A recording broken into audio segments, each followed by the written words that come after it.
oscuridad. Esta noche déjame adorarte en mis brazos. Yo daría mi vida por ti. Tú eres mi corazón. La vida es vacía sin ti.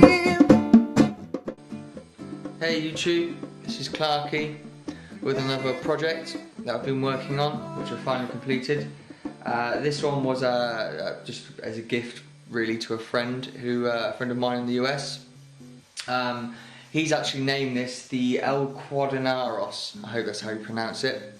The reason being for this odd-looking creation is because you can use dual controllers on Star Wars Episode 1 Racer. And he wanted the ability to use both analog sticks for either engine. To control either or either engine. You have to excuse my knowledge on this. I haven't played it much with the dual controls. I only learnt about it not so long ago. So anyway, so I've put this controller together for him. It consists of obviously two controllers, as you can see, spliced together. Pretty self-explanatory, really.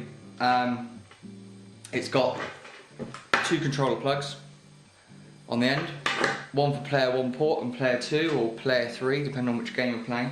I'll explain more of that in a moment. Two analog sticks, the normal D-pad buttons, A, B, C, L and R, and two Zs. Now, the buttons over here actually correspond to this controller here, along with the D-pad and start. The second controller actually only has the Z button and the analog button attached. So that's the only things that function on the second controller, and that's actually all you only really need, to be honest, for both games that I found you can use this type of controller for. That's it really. I mean, there's not really much more to show you guys or explain. You can see this looks pretty nice in my opinion. And I've even gone to the effort of putting in a Nintendo N64 logo, which has actually been lacquered over so it's smooth and shouldn't chip or come off.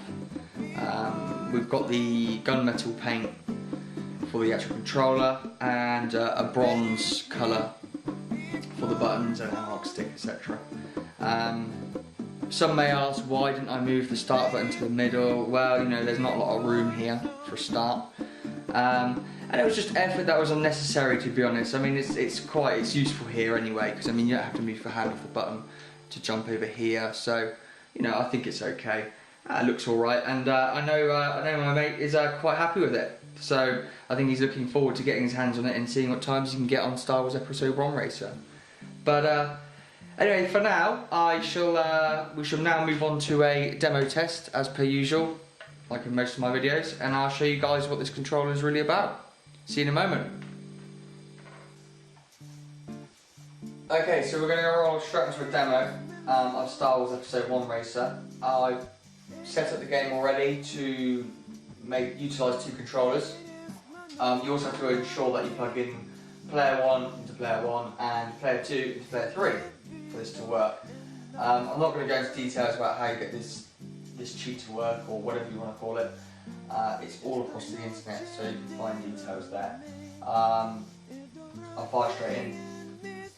Now, I don't claim to be any good at this at all, let alone with two controllers. So my understanding of how the controls work is you have left analog stick for left engine and right analog stick for right engine. So to turn, I believe you have to pull back on one side and I don't know. I'm guessing now. So try not to laugh too hard at my attempt at trying to steer this thing. Automatic fail.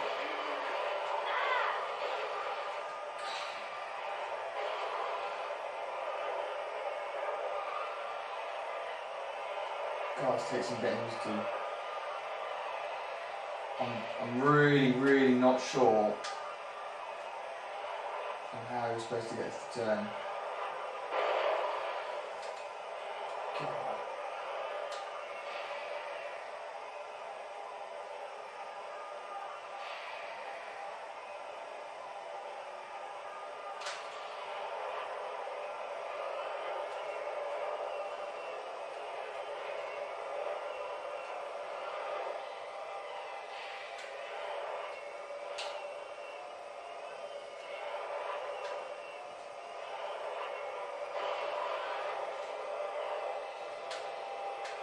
Okay, I've kind of got some logic behind it.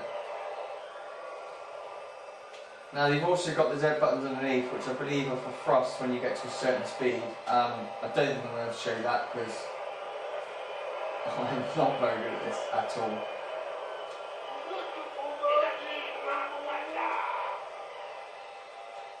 When you think you've got it, you haven't.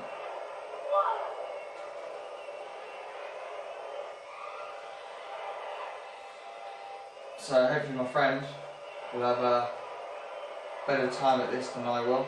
Than I am anyway. Okay, I'm going to stop this demo because I'm shaming myself up. But I will move on to the other game, which you can use. GoldenEye.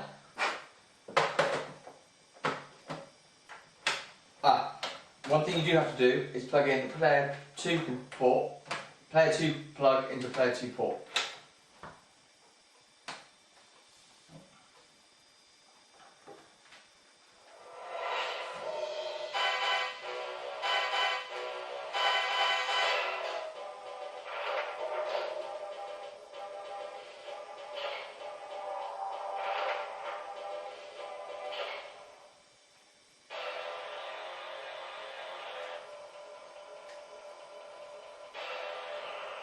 So I'll show you quickly how you set this one up. It's relatively easy. There's no codes you have to punch in or anything like that.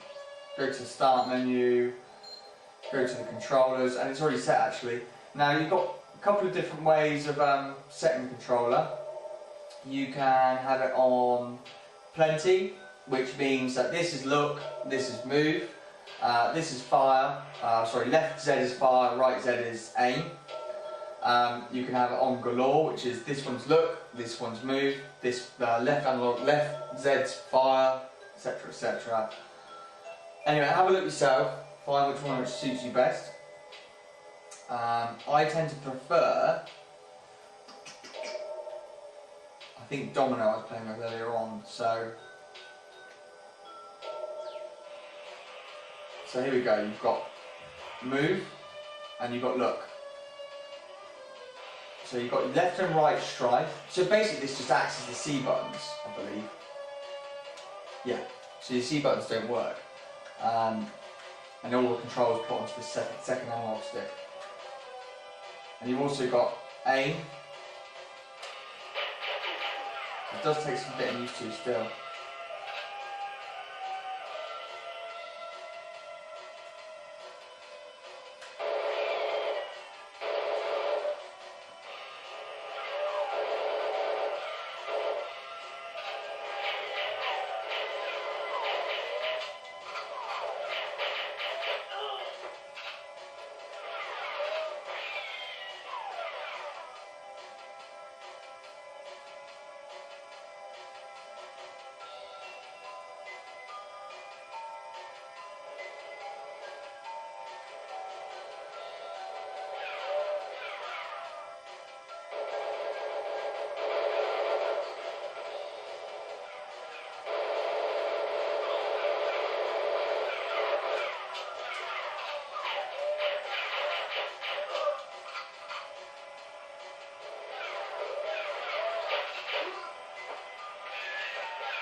That's it really.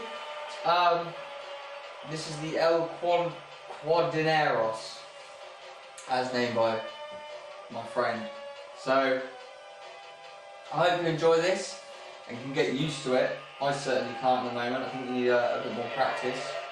But I'm sure it'll be a barrel of fun to play with anyway. So thanks for watching everyone, and be sure to subscribe. Thanks again.